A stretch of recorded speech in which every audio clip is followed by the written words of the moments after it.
Hey guys, Tyrip here, bringing you a 2v2 today. This one's between Lenny12346 and Stormless, both pretty prominent streamers and writers on COH2.org, both of them. I think Lenny's a strategist and he's just released a guide on tank hunter tactics recently, so check that out. And he's gone for partisans, so Lenny usually goes for non-standard Soviet Union builds. He was doing tank hunters before the PTRS buff was in effect. And of course Stormless, he's also playing Soviet Union. He has guard motor coordination, advanced warfare, and shock rifle frontline. Surprised he's got advanced warfare. Don't think that's quite as good in 2v2. Does have an 85 bulletin and a heavy mortar bulletin, so I imagine he's going to go guard motor.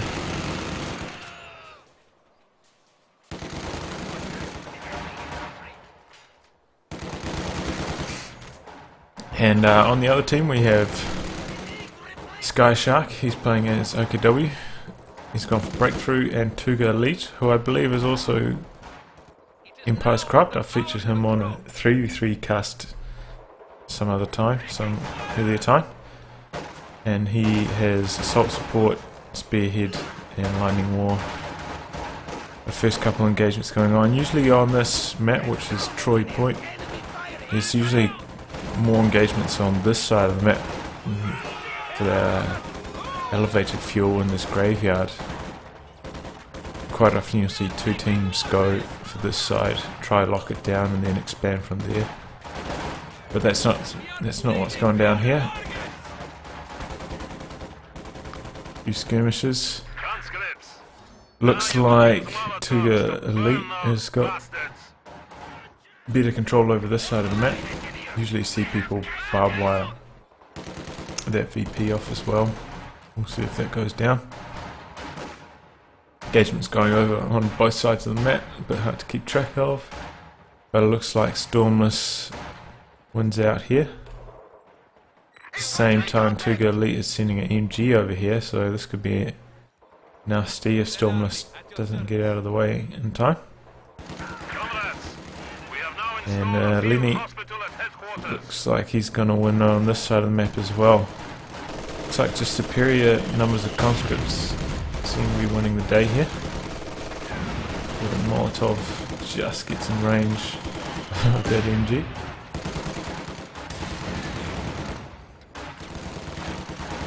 Oh, those conscripts are getting mighty low. This took a burst. So that's my phone going off there. NG42 pumping away.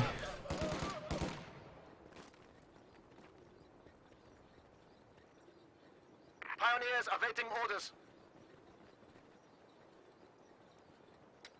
And it looks like the Axis players are going to do what I said earlier, concentrate their forces on this point here in the graveyard, try to work their way out from there. And I feel like this top spawn tends to do slightly better on this side of the map.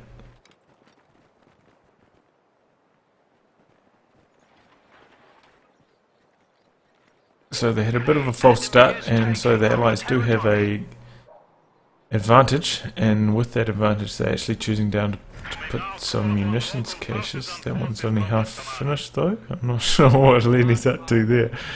And he's popped some partisans. Where did he do that? Where are the partisans? Oh, okay, he's just spawned them. Not from building. That's a bit of a waste. Those ones have got the DP light machine gun.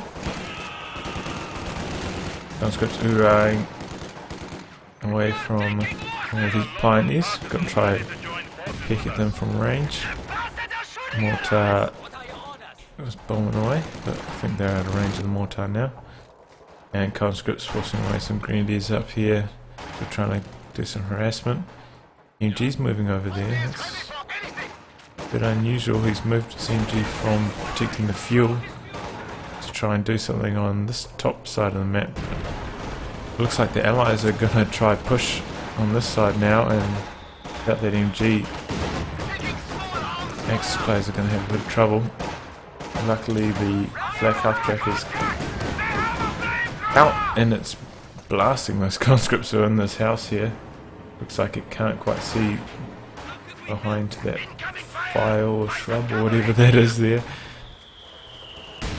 Oh, nasty mortar hit as well. Those conscripts will be lucky to get away.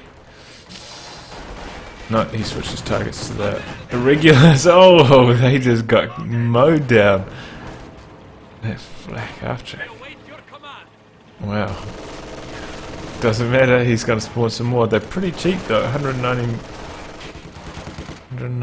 manpower. They don't have much health and they cost quite a lot to reinforce though. So it doesn't matter too much if you lose them. Especially if you didn't get a roll that you liked. For instance, it would be much better to have the MG42, LMG42 partisans than the DP ones. And maybe that's what he's hoping for, and he's got one. There you go.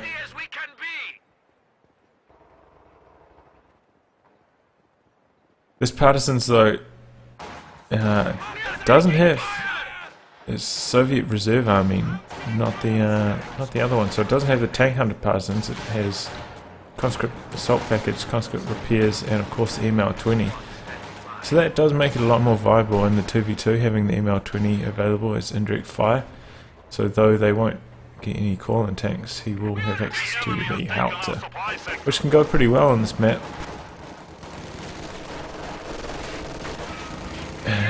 Especially compared to a map like Vaux Farmlands, which is much wider than this. This is a slightly more narrow map, so you don't have to constantly reposition howitzers. Oh, but the Axis players seem to be gaining some ground back here.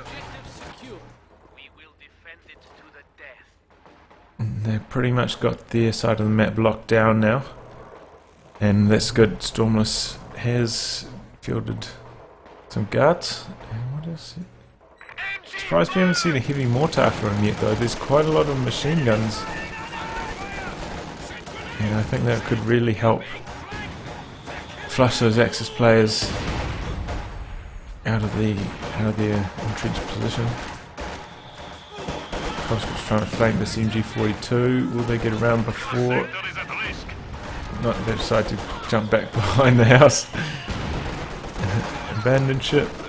That's a bad plan. Empire's corrupt here, trying to work the fuel, but gets found out by those flamethrower engineers. MG42 suppresses the DP irregulars. Oh no! Nasty mortar shot wipes that squad. Oh.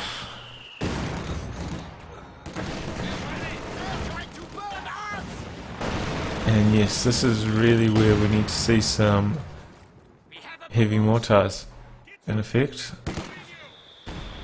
Try and deal with these team weapons.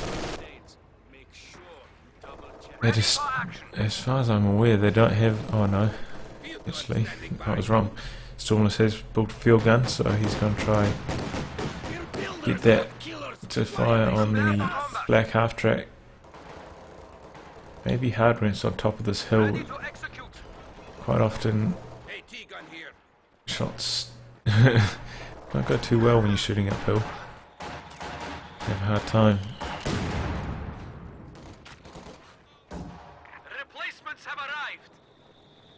Big push here coming from Lenny, straight through the middle. And there's no MGs to cover this angle. Or this one's actually repositioning while he's making the push. He's going to sit this squad behind the cover. And then get this squad in close for a nade. That's a good nade. And down goes the MG. Probably going to capture that with his PPSH conscripts.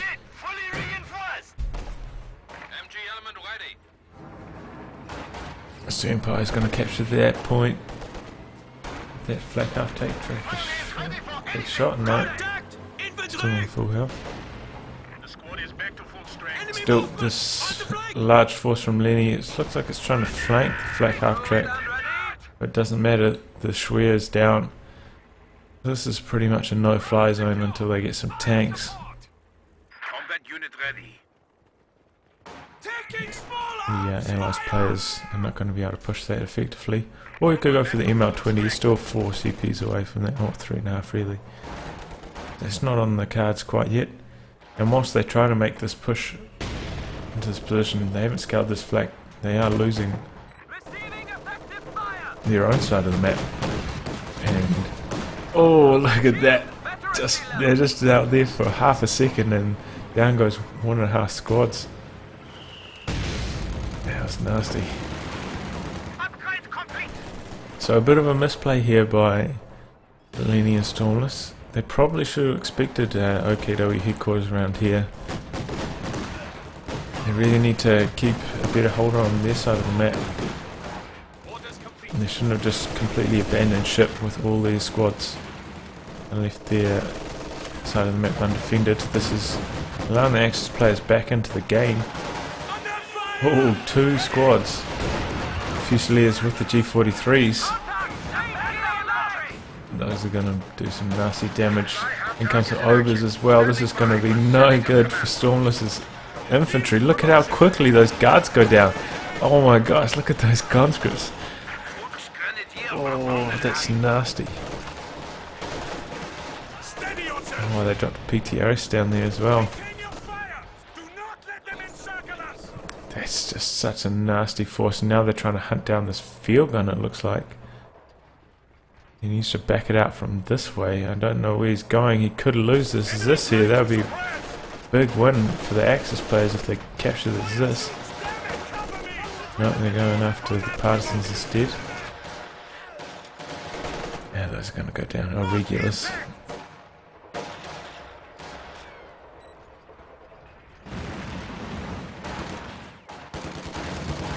So that force from skySHARK is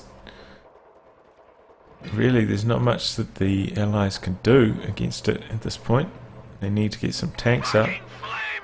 Oddly enough, Lenny has gone for tier 4 and Stormless is putting down tier 3. He's decided he can't wait until T-3485s arrive. He's going to make something happen now. You really kind of do need a T-34 or at least a T-70 to deal with what skySHARK is fielding right now. That elite force of infantry, you're not going to be able to cope with that as allies unless you manage to ambush it with some shock troops, but of course they don't have shock troops from either of their doctrines. It's so damaging. Even with shock troops trying to close the distance, you'd lose too many models for it to be worthwhile. Engagement going over here. Looks like this mortar is going to fall into the hands of the Allies. It's a heavy mortar here as well. Yep, finally 120mm mortars on the field.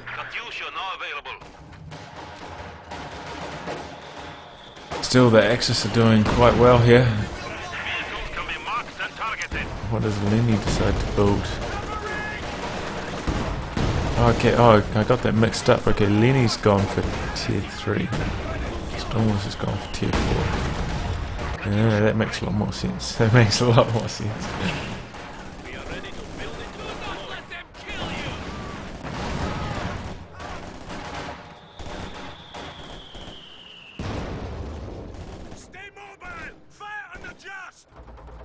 Here come the first T-3476 and the Katyusha on the field at a similar time.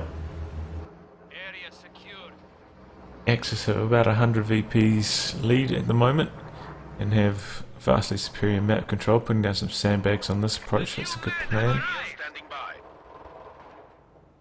Make it very hard to push. The problem with the Katyusha is though, you can, especially if you're firing in this region, it can often hit these buildings and not really be too effective. Gotta be careful. Careful how you aim it on this map. T-34 76 is in full effect, but we do have Panzer IV now from TugaElite. Oh, mine down here. That's good. Oh, nasty shot on those grenadiers there. Forced away quite quickly by that. It's a good job by TugaElite. He's minesweeping over this area, but then sending his Panzer IV over this area. He may run over this mine here if he chooses to chase the T-34. Looks like he may be. Oh no, he shoots!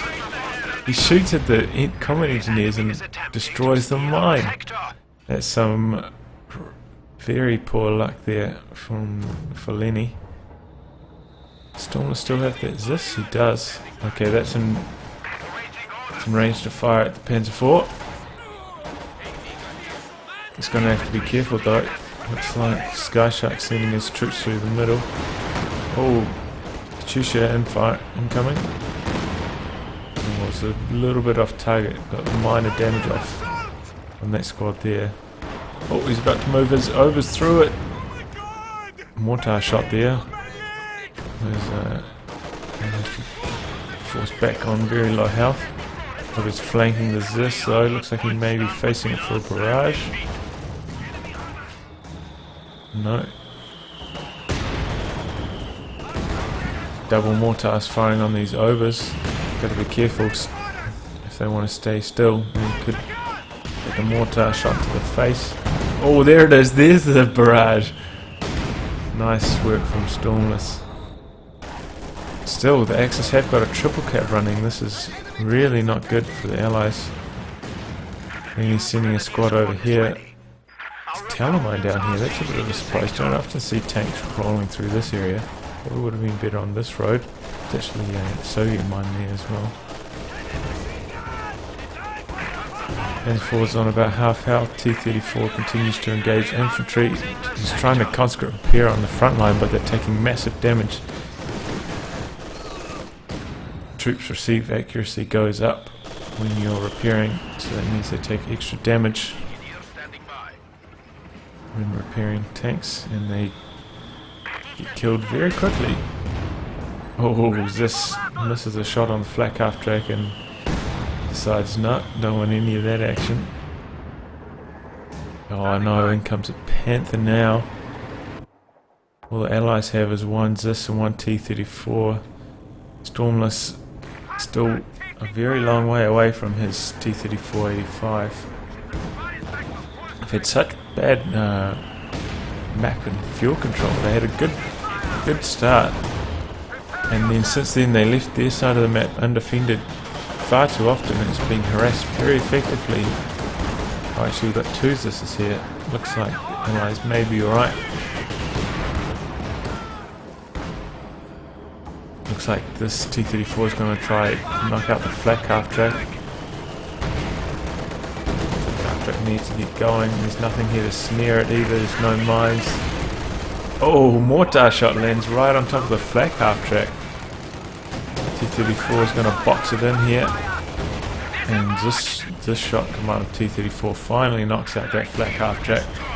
It's a good one for the Allies there. Oh no, don't lose the squad, Lenny.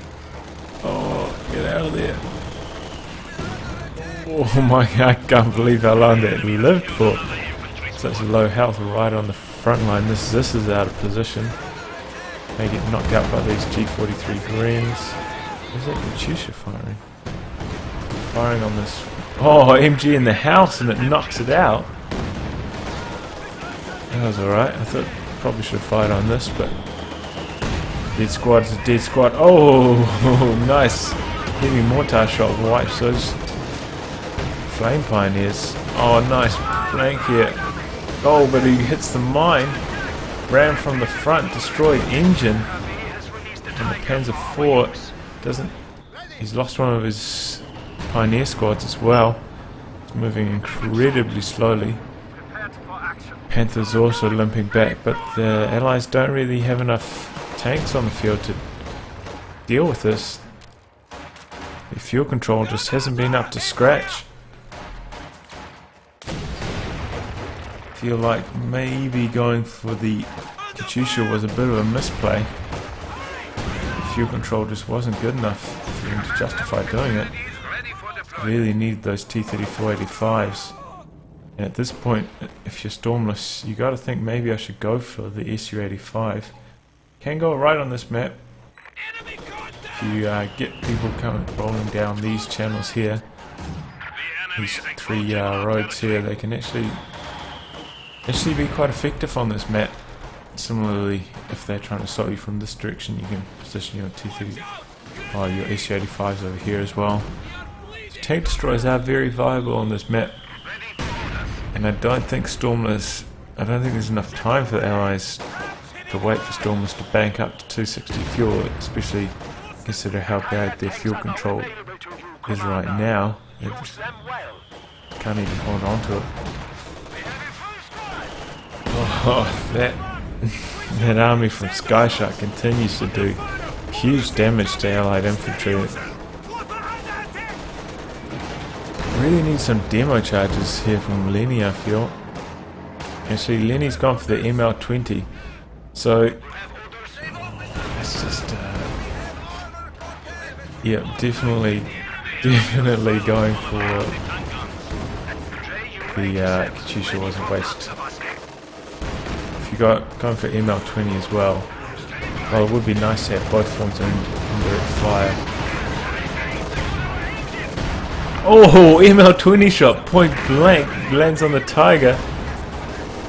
Oh, but second shot misses. Maybe they can knock out this Tiger with some anti-tank grenades or something. No, he's already used it. Maybe, oh, these conscripts are running in to try and get an 18 nade off on the rear arm of the Tiger. Could go down to one of the most unconventional ways to kill a Tiger I've ever seen. Still needs one more shot of something to knock it out. Panzer IV comes in to try and repel, and that Tiger's going to limp away on just about no health at all. Terrible engagement for the Allies, and looks like the Axis are going to win this one. Down, the Katyusha went down. Just a mad scramble at this point, but Axis have the entire map. Quite a large VP advantage, huge resource advantage and armor advantage, so it's just a matter of time until they win. As I was saying, I think Stormless, considering how bad their fuel control was, should probably not have gone for tier 4, just save for the T-3485s, especially when Lenny could go for the indirect fire from the ML20. Don't need Katyusha and the ML20. And then Stormless should have also, once he saw that he couldn't save up for the T-3485, should have just gone for an SU-85. I think the two T-3476s combined with the SU-85 could have repelled the Axis for at least a little bit longer than they did. ML20 point blank fire against these two Obers. Oh, but they clear it just in the nick of time. Stolen Zis is barraging this at close range. A funny engagement. We have lost a squad.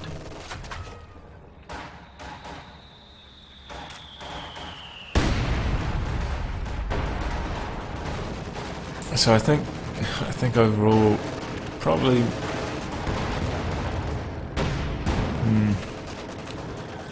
Stormless also should have got the heavy mortar earlier to try and bombard this Axis position.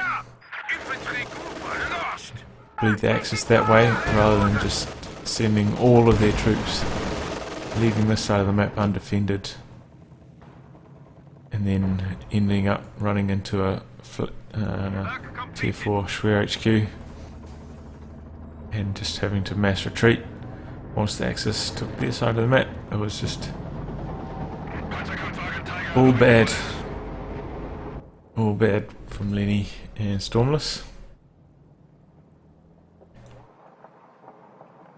Looks like Stormless has still got holding that hopes that his T-3485s will arrive. He's still 50 fuel away.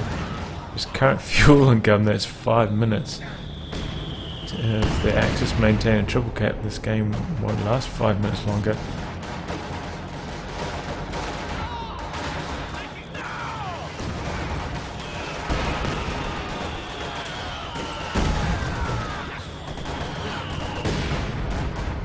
Mortars firing in from every which way. Su-76 will rejoin his comrades, go for another ram. Not yet. Then he actually got quite lucky in frontal penetration on that ram on the Tiger. Oh, look at this. 2 Panthers, 2 Tigers. Overs. Allies stand no chance. Oh, in comes the ML20 though, knocks out a couple over models. Looks like it persuaded the Panthers to pull back. Tiger advances. Oh, knocks out that Grenadier squad. Tiger continues to rampage. Probably going to come in and knock out the little amount that's left of the Allied army with these 2 Tigers.